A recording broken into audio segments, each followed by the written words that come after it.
Hi, Dr. Osborne here, and today I want to talk a little bit about gluten and its impact on hormones. And specifically, I want to talk about a scenario I see very frequently in my clinic. That is women coming in with symptoms premenstrually. They may complain of, around their cycle, of depression or swelling or bloating. They may complain of headaches that occur or of excessive carbohydrate craving. These are all signs and symptoms of premenstrual syndrome. And we see this oftentimes correlated back to gluten because we know that gluten can cause a disruption in hormone function. But the scenario here is that oftentimes these women who have these symptoms have been placed on some type of estrogen or artificial estrogen-based medication. And the problem with that is, whether it was used for birth control or whether it was used for the control of their symptoms, is that these artificial estrogens actually contribute to vitamin and mineral deficiency. One of them, that it causes magnesium deficiency. And we can also see these nutrients creating and contributing to zinc, vitamin B2, and vitamin B12 deficiency. So we're talking about a drug that's being used to treat a hormone disruption. It potentially was in the first place caused as a result of eating the wrong food. And so now, instead of correcting the food problem, we've interjected with a medication that induces vitamin and mineral deficiencies. And so then now the next question becomes, well, what are the symptoms that are associated with these vitamin and mineral deficiencies?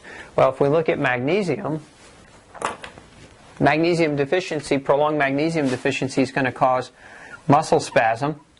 Magnesium deficiency causes fatigue. It causes depression.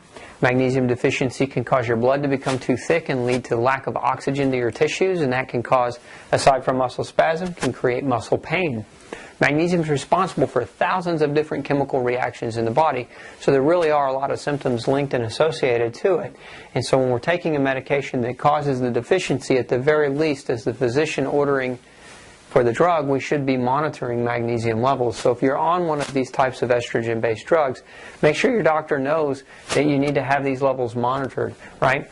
Zinc deficiency. Zinc is also responsible for thousands of different chemical reactions in the body. Zinc helps regulate immune function. That's one of its primary roles. Zinc plays a role as an antioxidant. And so, as an antioxidant, what does an antioxidant do? An antioxidant protects and preserves your DNA. And as a female, what does that mean? What does that translate to? Well, having a good antioxidant function means you age less aggressively, so you age gracefully. And I've never met a woman who didn't want to age gracefully. So we don't want to induce a zinc deficiency as a result of taking a medication that is only covering up the symptoms associated with eating the wrong food. So we've got zinc with immune dysfunction. We've got zinc as an antioxidant. Zinc also plays a role in producing digestive enzymes. So one of its primary functions is it makes the proteins that help you digest the food that you're eating. So a zinc deficiency can lead to, subsequently can lead to maldigestion, right? Can lead to maldigestion of other nutrients, and that can cause a whole other issue in and of itself. Zinc deficiency can also cause or contribute to prediabetes. Zinc is necessary in your body to make the hormone insulin. And if you are not making insulin properly, then what ends up happening is blood sugar can't get out of the bloodstream, and it ends up locked in the bloodstream.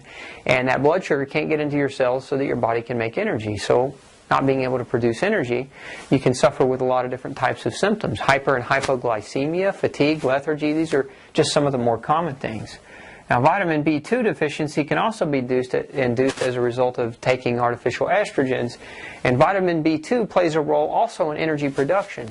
If you ever studied biochemistry in school, and you remember that horrid cycle called Krebs cycle, well, vitamin B2 is also known in medicine as FAD, flavinadenine dinucleotide, which is a chemical that the body needs in order to produce energy. So without vitamin B2, we can become basically energy deprived and very, very fatigued.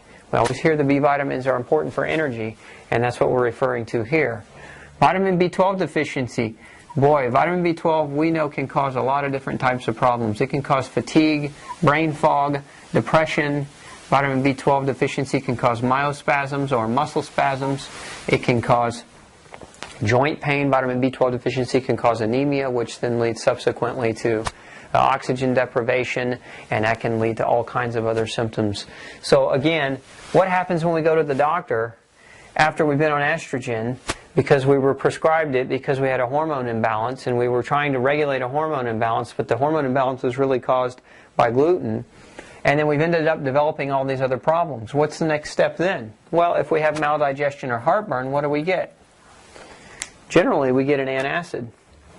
Or we get something like Nexium or Prilosec or some other type of medication that is designed to reduce acid production in the stomach. Well, when we reduce acid production in the stomach, guess what we induce? We induce zinc deficiency. We induce vitamin B12 deficiency. Those two nutrients require acid to be absorbed.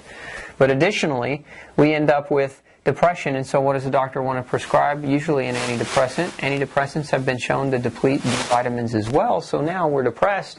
We take a drug to correct that, but we become B vitamin deficient, so now our energy levels start to drop, and now we're not depressed anymore, but we're very, very tired. And we're tired to the point we don't want to exercise, so we don't exercise, we gain weight, and then as we gain weight, what happens? We become depressed. So again, we're kind of chasing our tail here if we don't address the origin of the problem as opposed to medicating the symptom and then leading to this entire pathway here. If we have muscle spasm, generally a doctor is going to prescribe some kind of medication, either a muscle relax or ibuprofen or some other type of non-steroidal anti-inflammatory drug. Okay, so we get a prescription for one of those things, and so many of those medications, unfortunately, they will cause gastric distress. So your non-steroidal anti-inflammatories like ibuprofen can damage the mucus lining in your stomach and predispose you to infection. But the other thing that it can do is it damages the mucus lining in your stomach, is that can lead to additional vitamin and mineral deficiencies, and it can also cause an imbalance in the normal bacteria, what we call the normal flora, the normal bacteria in the intestines. And so now you can develop other intestinal problems as a result. So you can see in this case, this is a scenario again that I treat very commonly, and I wanted to share this with you, and hopefully you'll learn something from it, is that oftentimes I'll see women who have hormone disruption, and it's caused as a result of gluten, but instead of removing the gluten or being told by their doctor to remove the gluten, they're prescribed an artificial estrogen.